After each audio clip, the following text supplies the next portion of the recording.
Hi, everyone. So my name's Jeanette. If you haven't met me before, I'm from EduGrowth. And thank you very much for joining this call today. I'm really excited to introduce Kartik Day from Hubspot. He's going to be talking about the sales process and sharpening your sales skills today. So just to let everyone know a bit of background about this session. So Launchpad Online is a program that's really about giving founders new skills, especially when they're building up their businesses. What we're aiming to do is really give you practical tips that you can take home with you. And one of the things I'd really encourage you to do is ask Kartik questions and really talk about how that might apply to the business that you're building as well. After this session, Kartik's also going to outline some of the details about HubSpot and how you can jump on board as well. So you can also reach out to me and I'll help you get started with that too. The last thing I will mention is this particular session is really about the fundamentals. So what I'd like you to do is after this, if you do have ideas about things that you'd like to learn more about or things that you'd like to explore more deeply, please reach out to me as well, because one of the things we'd like to do at EduGrowth is really understand what our community is needing and what priorities you have, and really trying to shape our programs, especially the online programs, around supporting you. So I'm going to hand over to Kartik, and you're welcome to get started. Great, thank you, Jeanette. So let me just go ahead and share my screen. Right, Sorry, one other thing before I forget. While Kartik's just getting started, for anyone who hasn't been to one of these presentations before, if you do have any questions you want to ask, you can throw them in the chat box down the bottom, and Kartik will answer the questions as we go along. Right, now you can get going. All right, perfect. Can everyone just confirm, maybe just in the chat box, if they can't see my screen? All right, perfect. I've got all good from Carolyn. A few others. All right, amazing. So as Jeanette mentioned, today we're going to be talking about establishing your sales foundation and some basic sales skills so that by the end of this, hopefully you guys can take away a few extra tips and ideas on how you can either get started with your sales process or a few different ideas that you can start to implement to improve your already existing sales processes. And also a slight role that technology can play in the sales process as well, and some of the benefits that you are eligible for with HubSpot. So my name is Kartik. It's not phonetically spelled, so there's a phonetic pronunciation if you guys are interested. Very quick background about me. I haven't always been in the sales world. So I originally an accountant, at least by qualification, and I was lucky enough to make my way into a startup where I got exposure to all things marketing and sales related, and ever since then have been just in love with startups and the world of technology and marketing and sales. So that's a little bit about me. Now, one of the things, I guess the main thing I want to start off with today is when we're talking about sales, one of the things I frequently hear from startups is how starting is easier than ever and how scaling has never been harder. All of you guys have your own respective startups and small businesses. And the reason why I say starting is easier than ever is because I keep hearing how 10, 20, or 10 or 15 years ago, the cost of starting a business or cost of starting a startup was so incredibly high. The combination of, getting office space and getting servers and different kind of software set up was so incredibly high, right? But now all that is considerably lower. On the other hand, what has gone up is the cost of, is actually acquiring customers. Right, and when I'm saying scaling is harder than ever, it's actually customer acquisition and all things related to that, and standing out from the crowd. So, which is why it's never been more important to actually be selling and focusing on selling and generating revenue from your respective startups. So, hence why we're having this. And one of the core themes you'll consistently hear from our presentation today, and that we've embodied within HubSpot as well as an organization, and that's helped us scale from all the way from like 2 employees in the early days to the couple thousand people that we are now, is that with the time, people have gotten, customers specifically, have gotten accustomed to the idea of getting a lot more value before value is extracted from them, right? And that could be in the case of when you're selling to them, when you're marketing to them, when you're building product. So one thing I would encourage all of you guys to do is to think about at every transactional process, when you are capturing leads on your website, when you're selling, when you're asking questions, or trying to think about product adoption, what are the different forms and different ways you're able to add value to your prospects and your leads when you're trying to extract value from them? And obviously you're extracting value in different ways, whether that's in the form of getting names, email, contact information, or understanding deeply about their pains and challenges. Because this is something that's super important. And I'll add a few more examples as we progress. So for a quick agenda for today, we're going to learn a little bit about personas and how we think about personas. I think this is the core of any good sales process and sales strategy. And a few ideas if you haven't built a persona on what you can be doing to help build your own personas, some different sales activities and how to run a sales specific call, and also elaborating a little bit about the sales process. All right, so the most important thing when you are starting to sell is getting an understanding of who are your customers, because this is going to define the way you reach out to them, how you reach out to them, the messaging you guys use, the channel you guys use, the terminology, this forms your entire sales process. And so when I'm saying who are your customers, I mean, do you know anything and everything about them, right? And this is where you need to be building out your personas. You need to know how old they are, what are their job, what is their experience, what are they measured on, every detail possible. If you guys are thinking like the different ways in which you can elaborate a persona or build a persona out, here are a few different questions or a slight persona template you guys can use. So as you can see, there's some of the different questions that you can get started with. I would specifically highlight things like goals, right? What is this person responsible for? What does success look like for them? Because that is important for you to know so that you can position obviously your product and solution accordingly. And also understanding their challenges so that you have a good understanding of when you're doing outreach and prospecting, are you addressing these challenges in the first initial instance to capture people's intent and interest?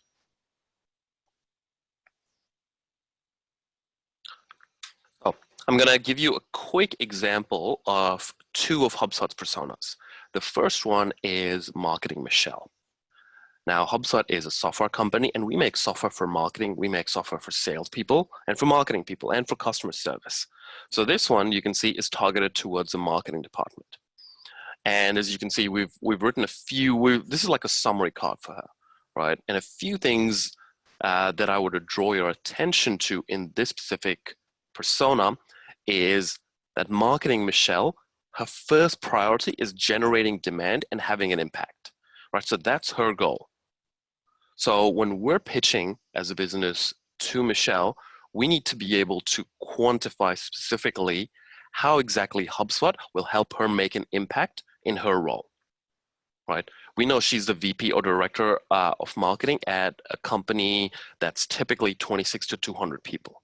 So they're not a small startup anymore. They've grown out of that size, but they're not really a large conglomerate either. Like they're not like a Telstra or Combank. Right? So they're in the middle phase where lead generation is still very important, and people like Michelle are trying to get a seat at the table and actually quantify the revenue that is generated from marketing. And she's an aspiring CMO, right? So anything that helps her progress up the ladder. On the other hand, we know that the biggest constraint in her life is time. right? So she doesn't have the time or the capacity to be staying in at work till 7, 8 every day to be able to pull and compile different reports and put them together. And the reason why she chooses HubSpot is because she's had negative experiences with different tools and integrations that haven't met her experience. And what she's looking for is an all-in-one solution.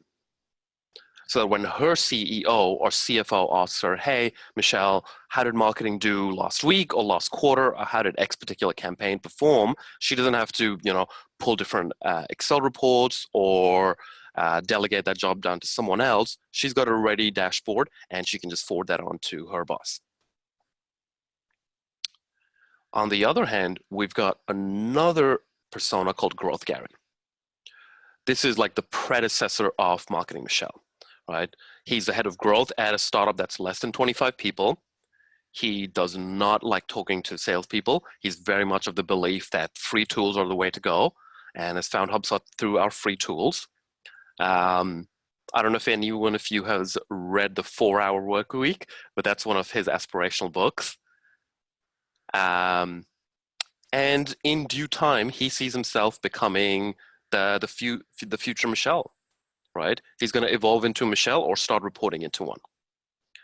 And at this point, what he really loves is just technology and wants to get started in an easy to go manner. And then if and when he has questions, he'll reach out to us. So we know product is very important to a person like this. And unless your product is at that point, it's probably no point addressing a person like Gary. We might as well go after a person like Michelle first, who enjoys dealing with a salesperson. Now, if you guys haven't built out a persona yet, I'd recommend going to Google and searching for the words, make my persona. And what you should see is a persona builder. So HubSpot's built out a persona builder, and within a few quick minutes, you can at least get a basic template going. When we talk about a persona builder, Kartik, are we making assumptions about what our customer is looking like, or how do we go about getting that data together? Yeah, good question. So I'd say if you haven't done any customer development or customer interviews in the initial instance, it is going to be a few assumptions and few ideas, but it's also an iterative process. The persona that HubSpot is selling to today, Marketing Michelle and Growth Gary, are today's personas. It wasn't the persona that we originally started off with, and we're always doing customer interviews and updating them and learning from them. So I'd say start off with certain assumptions, but once you start reaching out to these people and start selling to them, whether you get them on as a customer or not, I'd say interview them and try to narrow down those challenges and goals so that you can better understand your customer, which then goes into your product and solution.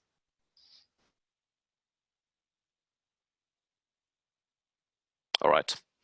Now, on the other hand, I guess continuing from there, what we've also got is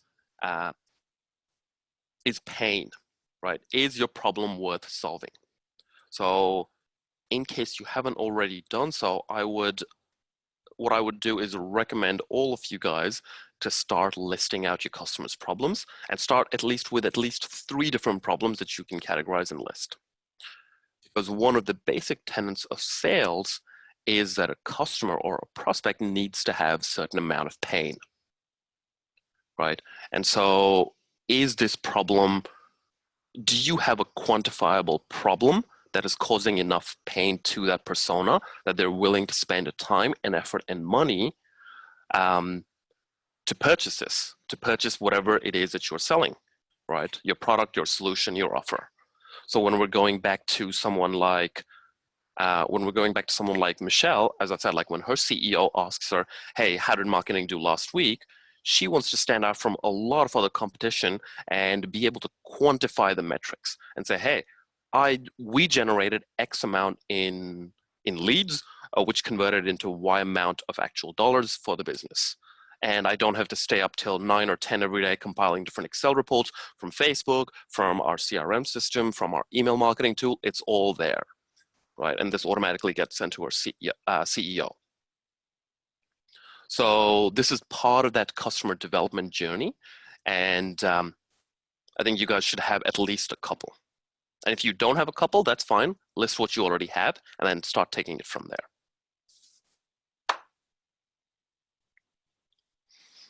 And the combination of your persona, as well as the pain that you've learned from your interviews and that you've understood, is what's going to help you generate your unique value proposition. So when people ask you to at least give you a summary, you're able to summarize and tell people the benefits that your product and solution has, and think of it from your customer's perspective, right? And why people sign up to you guys. And that could be because you are replacing old legacy systems, or because you're challenging maybe the status quo, or maybe you've carved out a small niche for yourself and addressing a very specific vertical, at least start off with, right? And this is going to be used in your email templates, in your initial calls that you're going to be having, right? So it's important to have that short elevator pitch. Now, before we go too further, it's also important to understand a slight go-to-market operating model as well for different types of sales and different types of products. So what I've got over here is a standard X and Y axis, and I've broken this out into the 4 typical ways companies generate revenue. Because not every business is going to have field salespeople, but every business nonetheless needs to generate revenue. And that is called a sales vertical, right? Now, how that revenue is generated differs business to business. So we've got 2 things over here. We've got the cost to acquire customer, going from low to high, and customer acquisition. So the average sales price going from low to high. Initially, just looking at this, are people maybe able to chat in and let me know what specific businesses they think they're a part of? Otherwise, what I can maybe do is elaborate a little bit on each so that people then have an idea. Okay, so I've got enterprise, 2 people in enterprise sales.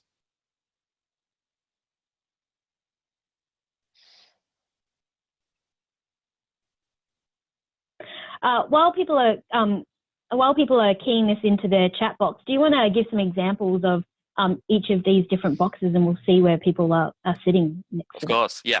So HubSpot originally started off in this inside sales model, right? So this means that we haven't got a field sales team, but what we are doing is we've got a sales team which sits internally within the business and typically selling via technology like Zoom or calls, right? The sales price isn't super high, and the cost to acquire the customer is generally lower because there's sort of inside sales model. People are at their desks, right? Mm-hmm. We've got something like touchless acquisition. So this is where you don't actually have any salespeople, and your product is doing all your sales. So this is a very interesting space. So if any of you guys have heard of MailChimp, a very successful email marketing company, they don't have salespeople, right? They depend on their marketing team and their product, a combination of those 2 being their sales channel, right? So you go to the website, you sign up. If you're happy, you use the free version. If you are getting a lot of value, then you just enter in your credit card and then you upgrade, right? So it's a combination of product and marketing doing all the sales for them. Companies like Slack, at least the free versions depend on touchless acquisition. Companies like Dropbox also do this. Atlassian, Canva, they all follow this touchless acquisition model. On the other hand, there's enterprise sales. This is very typical of companies that are purchasing very expensive high-end software or equipment or products. So if you think of multi-million products and software being sold for companies like IBM or Microsoft or Oracle, right? That's enterprise sales. The sales cycles could go on for months, quarters, if not years. But the revenue that's being brought in is also on the high end. Channel sales is where you are actually working with an outside channel to resell your product. So HubSpot has a channel sales team where we work with marketing agencies, and we add value to them, and then they add value to their respective customers. But a very basic form of channel sales is, maybe you think of Kohl's, right? And Coke. Coke doesn't have a Coke store, right? What they do is they sell through various channels. And that channel could be a vending machine in its basic form, or it could be Kohl's, right? So you're selling through someone, and typically that's either in exchange for a percentage or a cut that person gets. That's a Cool. channel. So we've got some feedback. Nathan, Kellyanne, and Phil are saying that they mostly have enterprise sales, and I think a lot of people on this call are what we call at EduGrowth beta schools, which is essentially a type of enterprise sales.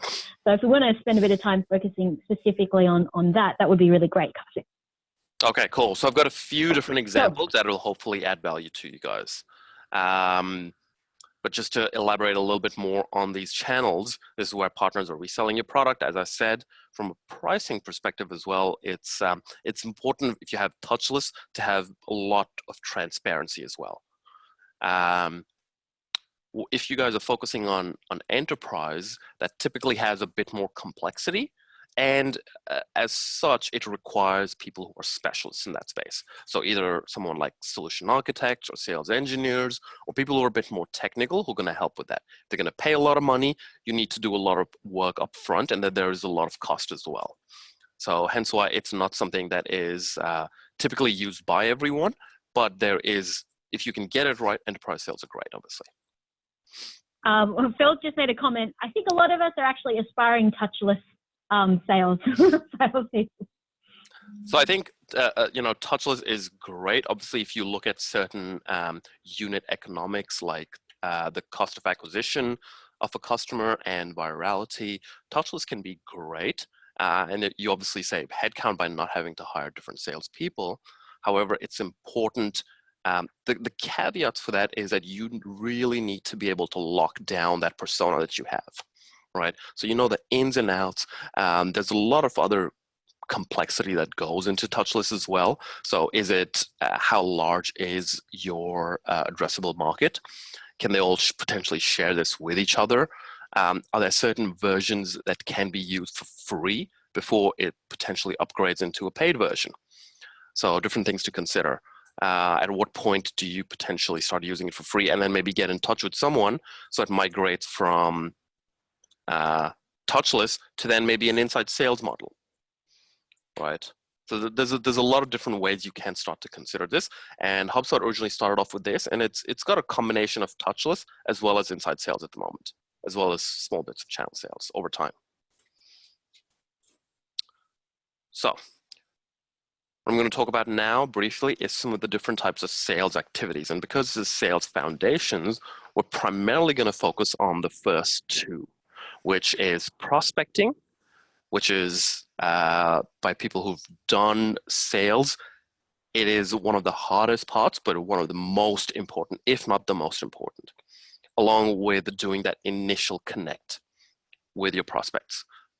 And this is where we're going to go through a few different ways where you're qualifying and learning about these people and your potential prospects to understand if it's valuable to spend more time and put more effort over here. All right, so when I'm talking about prospecting, it goes in a typical funnel, right? What we're doing is at the top, we're preparing target profiles, and these are the typical types of companies we want to chase, right? So for HubSpot, we had a very specific niche vertical within which we started. And within that, it was a small to medium businesses that we were going after. And then within that, we were going after either the business owner or the marketing manager or the marketing director or the marketing team, right? It wasn't everyone and anyone in the company. So it was a very specific target profile which we were chasing. And then you can start to either research these people on LinkedIn or do something where you're expanding your marketing function to bring these people to you.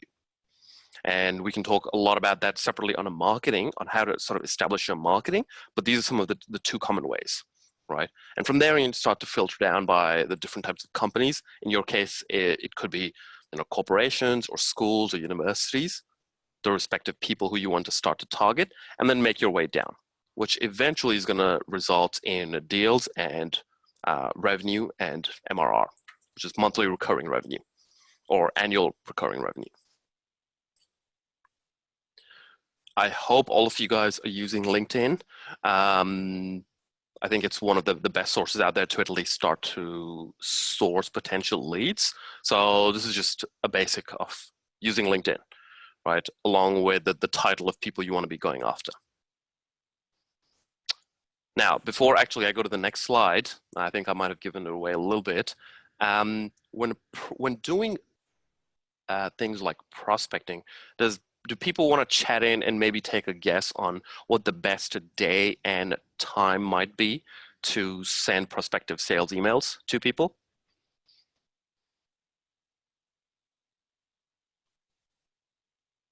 This is especially interesting for people who work with schools where teachers have a really structured kind of a day, and I'm being interested to see what people come up with. All right, so I've got one response. Okay, so I've got one that says Tuesday morning, another one that says after lunch. Nathan, have you got a specific day maybe? Or is it just any day after lunch?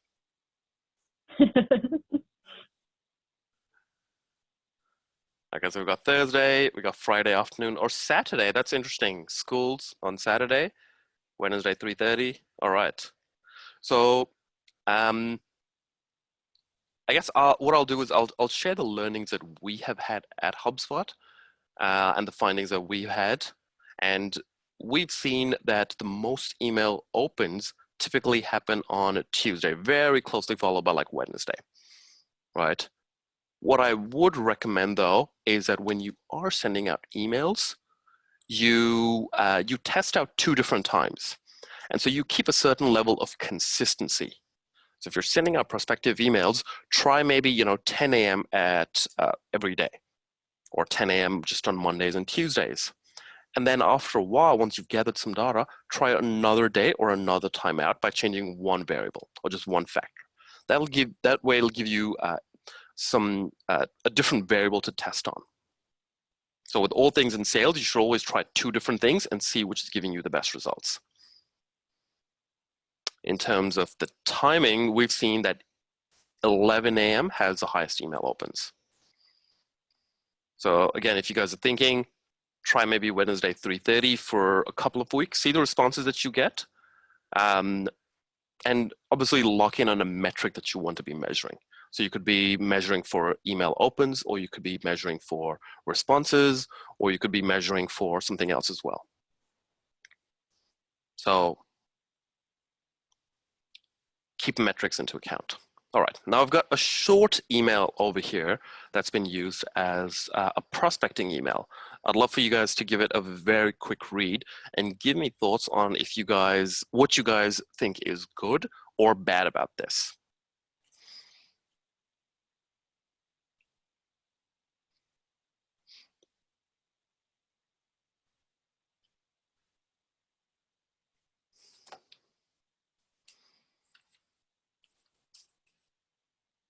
One of the things I like is it specifically references an article someone shared. So it sort of suggests some kind of engagement. Yes, great. Okay, so I've got generic, nice and short, should be more specific. Split into 2, okay. All right, so I think people are making some very good notes over here.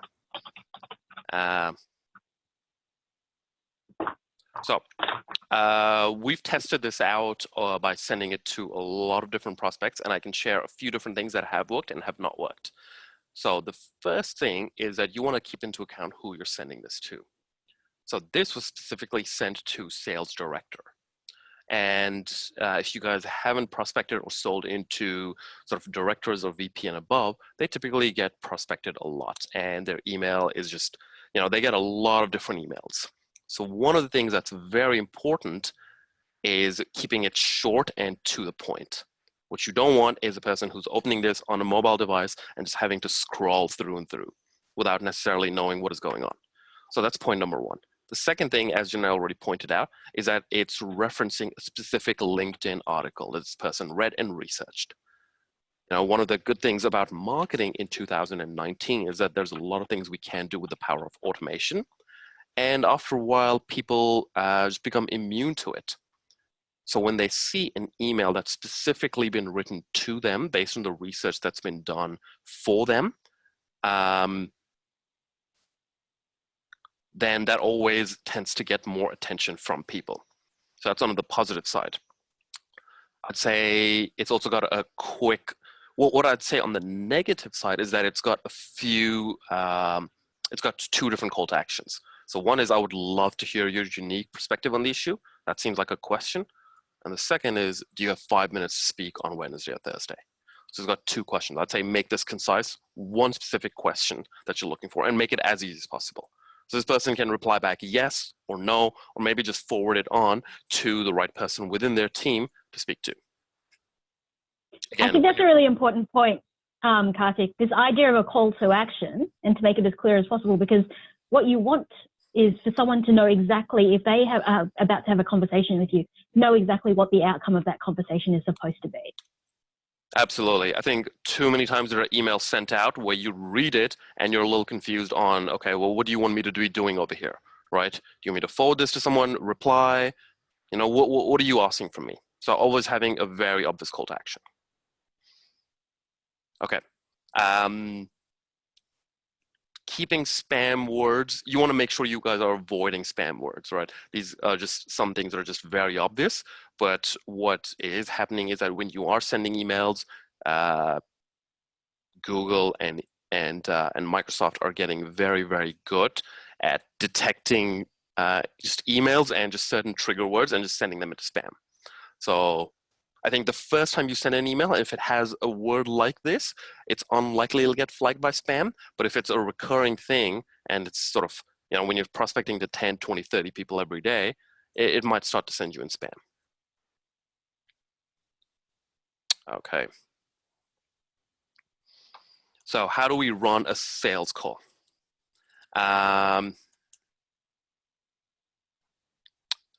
When you are having this, your initial call, once you've got your initial call to action and you've got some time with people, what you want to be doing is starting to qualify. And you should have a good, proper structure to qualification. And one of the things that works really well is GPCT, which is goals, plans, challenges, timeline. I'm going to elaborate a little bit on this right now, so you guys have some idea of what kind of questions to be asking when you do get that initial email or initial meeting with people.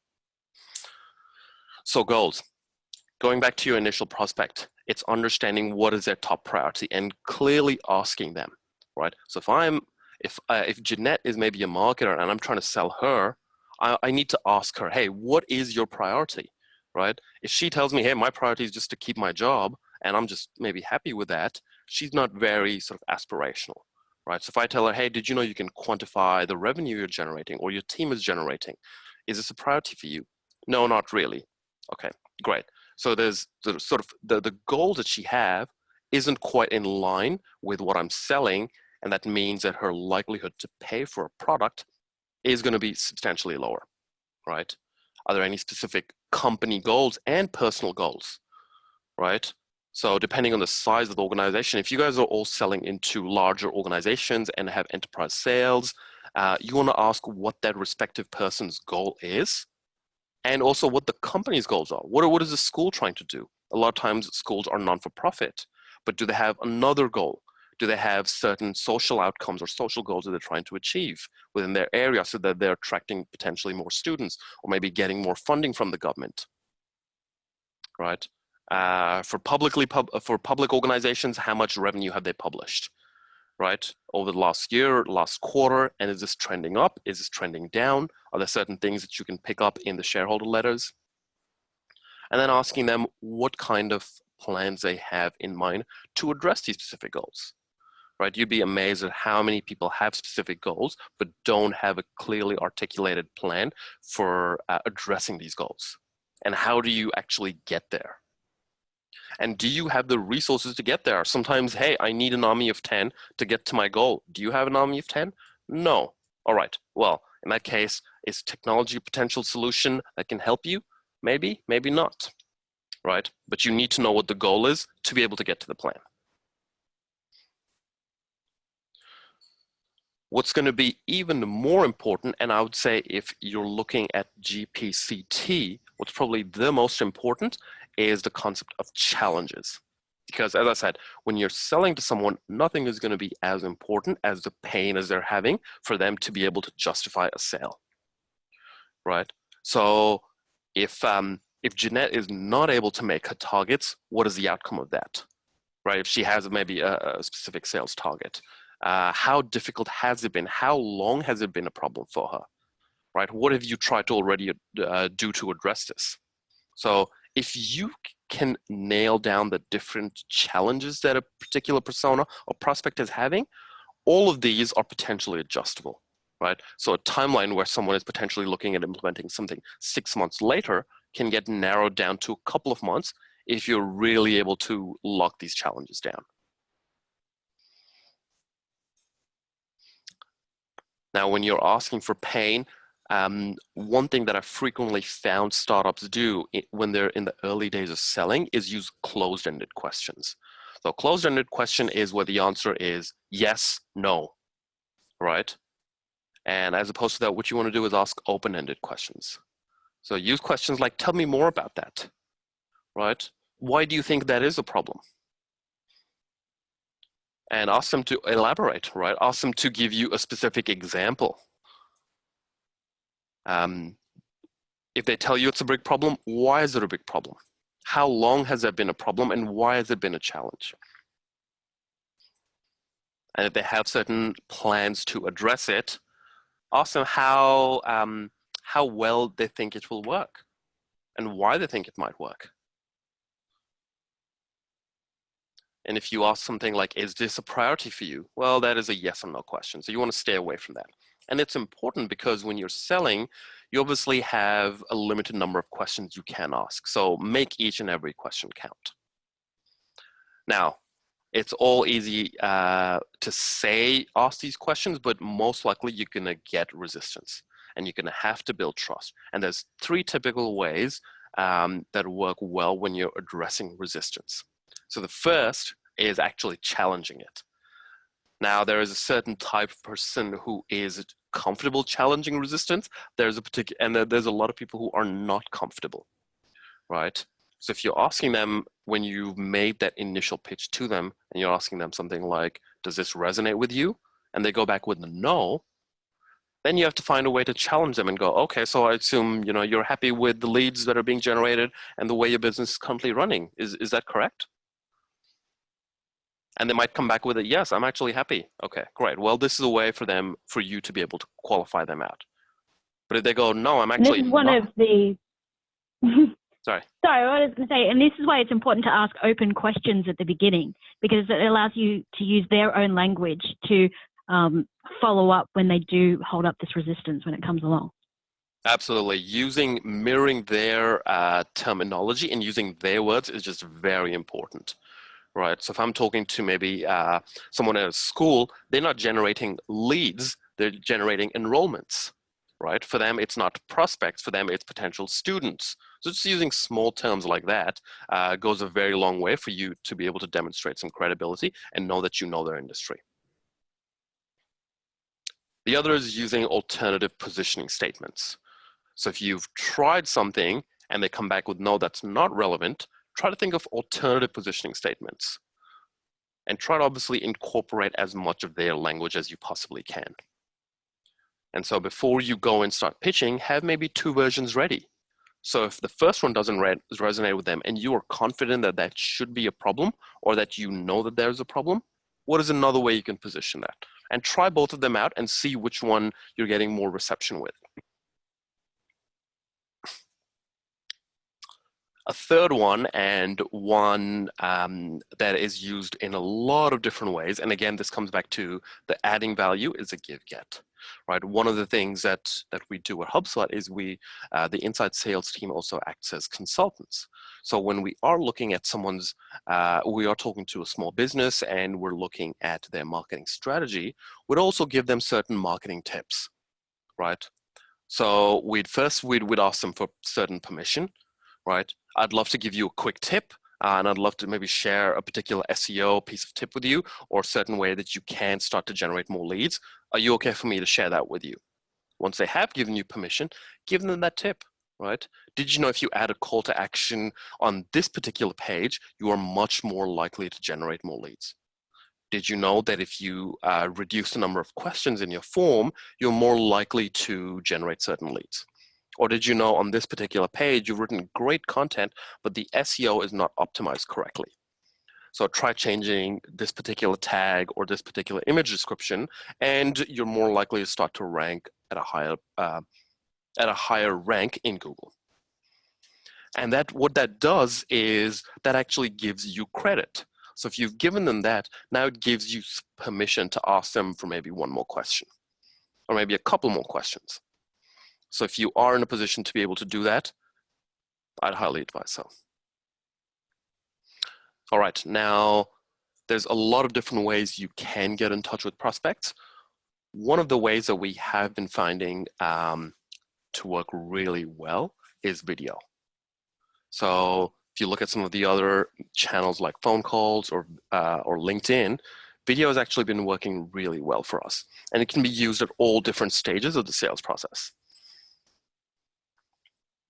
Now I'll go through. Can I ask a question to everyone out there? If anyone's been using video with schools or universities, I'd really be interested in hearing what you have to say with that. I personally have not done that for sales, but yeah, keen to hear if you've had any experiences out there.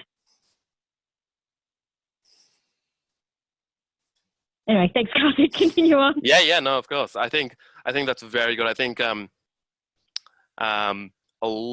it's just such a novel idea that a lot of times what actually happens is that when they see that they're being prospected by video, just the novelty of it stands apart, and people are more inclined to react, right? As opposed to maybe if people are just accustomed to email after email, when they see that video and they see a human on the other end, it just stands out so much.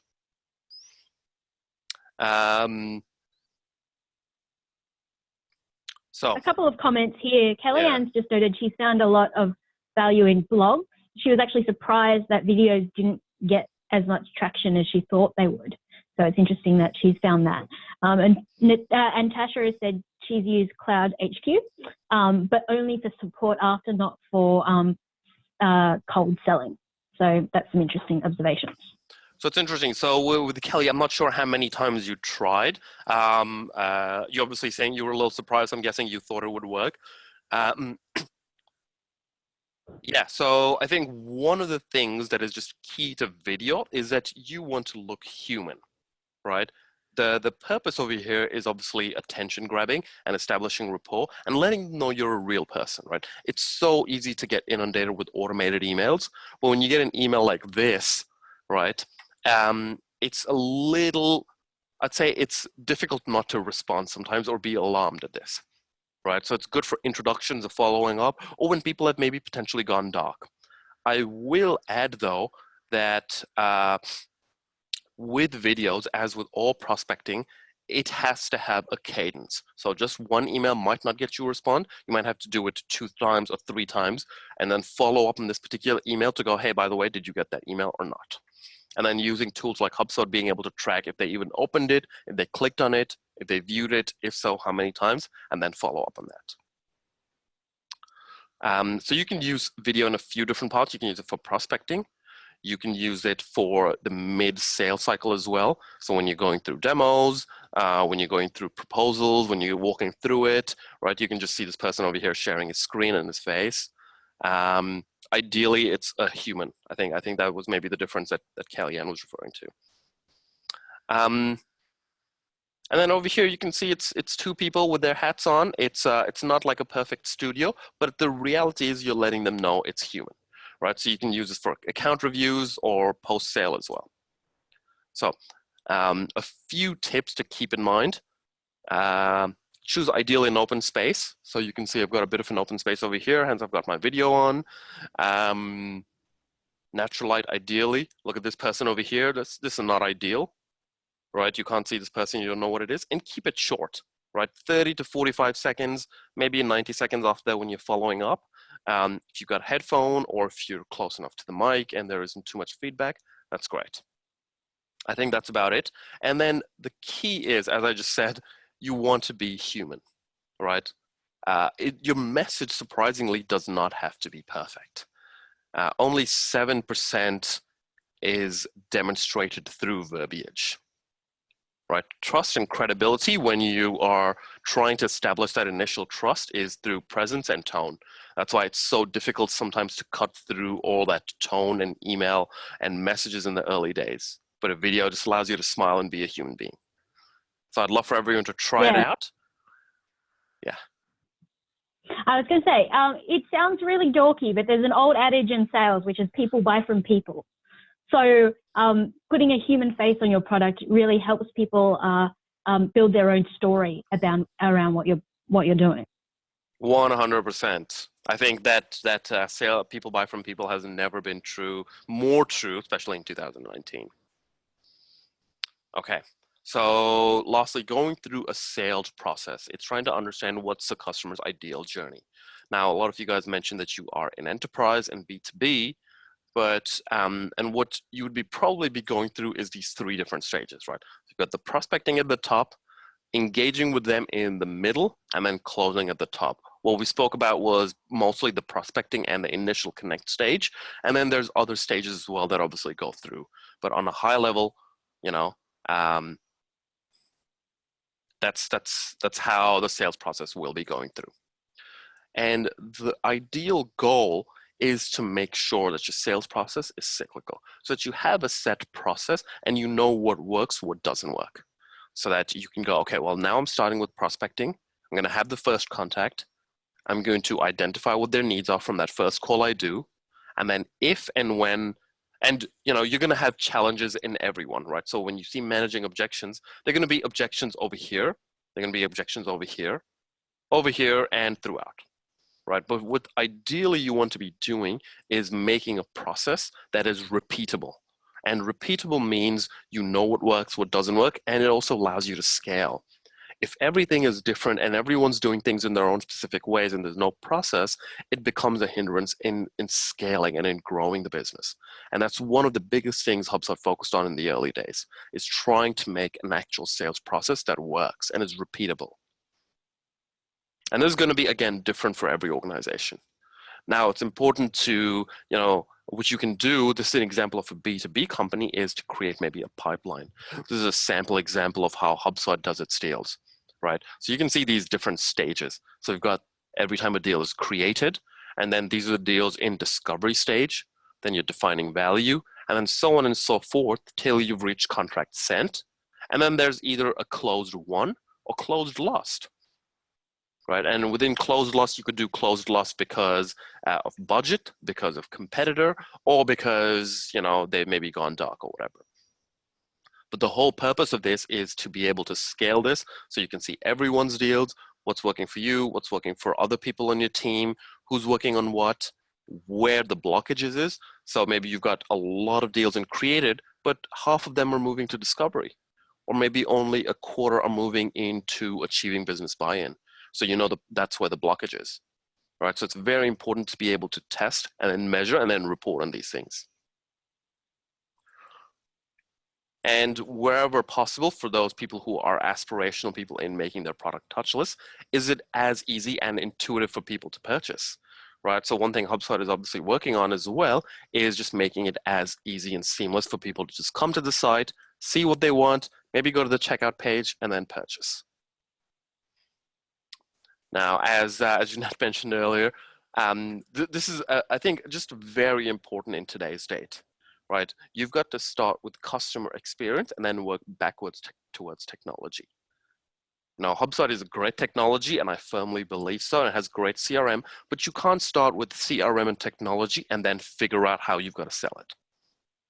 So you've got to know your persona inside out and then build everything from there. Right, so if you're, and I'll sort of summarize this in the end as well, but if your person doesn't like to be sold by video, maybe you don't want to be going via video. And ideally, you want to be in a position where you've understood conversion rates. So if I need to generate 15 customers at the end of the day, I know that I have to identify 250 people at the beginning, and then progressively it's going to move down into contacted, and then having an engagement with them, and I'm going to win the final number. Right, so this helps you create your sales funnel. And then also with a system like HubSpot or just any CRM, what you want to be doing is measuring these things and having a repeatable process. All right. So for any of you who are not using a CRM, I hope you guys have a proper system from which you are measuring and seeing what is working and is not working. If you are not using anything, HubSpot CRM is a free CRM out there. Just go ahead and sign up. All right, Karthik, back to basics. Definition of CRM. Customer relationship management. Thank you. So my final thoughts for today is that when you're thinking of your customers, think about the channel they like to be engaged in, right? You're gonna have to try all the different things out. Once you know, then stick to that channel, right? There's new channels coming out every day. So we're testing everything out all the time to see what has a higher engagement level. Does Facebook work better? Does Instagram work better? You know, we're gonna start testing out things like WhatsApp. We're trying Slack at the moment as well because it's in high adoption. Wherever the customers are, we're gonna follow them. Have violent alignment between sales and marketing, because the way you market has to be followed by the way you sell, right? So make sure they're both in sync and you're not promising and marketing something that you're not going to follow through with. And then wherever possible, add value before extracting value, because that is going to help you build so much credibility. All right. So in summary, HubSpot for Startups is a program that, is a program where we provide education and we provide a platform for startups to get up and going at startup-friendly pricing. So if you don't know, you guys are eligible for either 90% off if you have less than 2 million in funding, or 50% off if you have more than 2 million in funding. And with that, thank you everyone for your time. I know I've got a little bit over. That's all right. If anyone has questions, I'll leave the call open for another minute or two. But thanks very much for the time, Karthik. A couple of questions that come up for me, and it goes back to what you were talking about with the sales funnel. So if everyone's familiar with how a sales funnel works, you saw the percentages at each stage. So how do you calculate and how do you work out, are there tools in HubSpot for that, or do we do that manually? How do we work out the percentage going through each stage? Yeah, ideally you're having some kind of CRM or you're categorizing this in some place. This is what I think one of the basic purposes are of free CRM. And then it's going to be something that you will need to measure over time. So you're going to reach out to maybe 100 people at the beginning, see how many come back to you with for either objections or for a meeting, right? Out of those people that you have a meeting with, how many progressed on to the next stage? And then you're spending time going, okay, well, I reached out to 100 people, only 20 responded. Am I going after the wrong person? Is my messaging not correct? Is my channel not correct? Are they even opening my email? Is it going to spam? Right? There's a lot of tools and technology that you can to measure. And then if they are responding, why they're not progressing into a meeting? Or if they are progressing into a meeting, what's happening? Did I reach out to them at end of financial year? This is where it's always obviously important to get customer feedback as well. And if you have time, think about it yourself or gather people in your startup as well and gather some feedback. But it's an ongoing iterative process. So we don't have any questions at this point, but thank you so much for your time, Karthik, and thank you to everyone on the call for taking the time out to check this out. A couple of questions that have come through to me while we've been on this call, and it's really around, is EduGrowth going to be deep diving into the education sector specifically? So there's two answers to that question. The first is yes, we will be presenting some more online stuff about selling in the education space. Well, three actually. The second is we always have events across the city and across Australia. And so it's a great place to meet other founders who've sold in the space. So I really encourage you to get to the networking events and chat to people there. And the last area where you can dip into more tools around selling is on our Launchpad Essentials program, which we'll be launching in the middle of July. So that's an online program, and it's specifically talking about how do we understand selling and marketing into the education sector. Thanks to Kartik today, we've got a really good solid foundation for understanding selling generally and the tools that you need. And so from here, we're really going to work on how do you really focus that into the education sector. So the last thing is, if you're interested in HubSpot for startups specifically, HubSpot is a wonderful partner working with EduGrowth, and so we do have the HubSpot for startups relationship available to you. So just drop me an email, or you can even contact Kartik directly if you have more questions about the platform, and then we're more than happy to help you out. So thanks very much, and everyone have a good night. Thanks. Bye.